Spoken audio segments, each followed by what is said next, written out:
clearly there's going to be an additive benefit environmentally in terms of decarbonisation of mail and print and post and so on. But actually, the potential upside from a social point of view in terms of data protection and identity and the way in which people can live a life that's sort of unaffected by attempts to sort of hack them or steal their identity or skim their money or whatever it happens to be.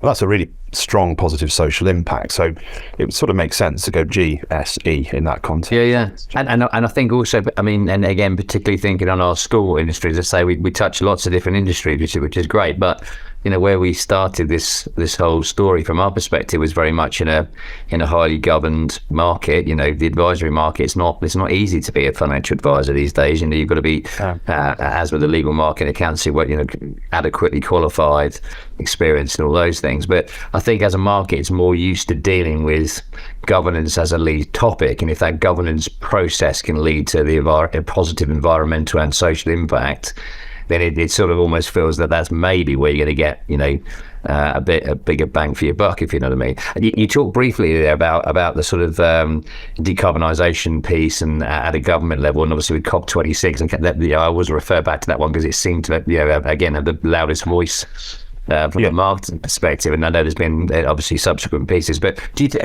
at a government level, do you think that's going to evolve? Do you think they're going to get sharper teeth in terms of all of these themes and forcing companies to act in the right way?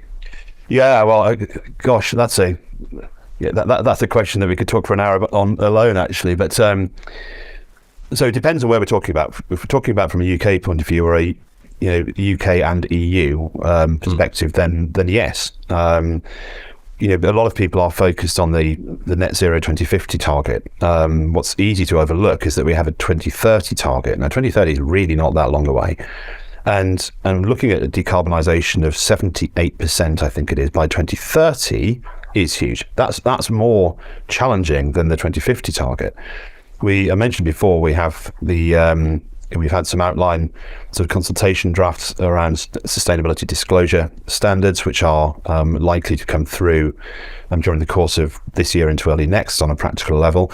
Statutory audits are requiring an increased focus around carbon, around decarbonisation. So as soon as we've got those points of leverage in play, reporting, auditing, the way in which banks price their cost of capital, all that sort of thing, layers on in a way that sort of points in the same direction as the overlying sort of statutory obligations that we have.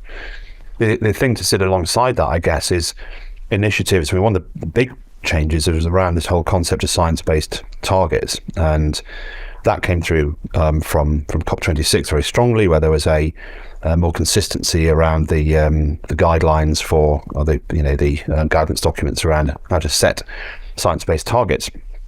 And from a corporate point of view, the expectation has really shifted that if you are telling a decarbonisation or a carbon reduction story without a science-based target associated with it, and a science-based target means that it's aligned to the Paris Agreement and the restricting temperatures to 1.5 or substantially below 2 degrees and so on. That is a really meaningful and robust and rigorous piece of work that needs to underpin claims that organisations are making.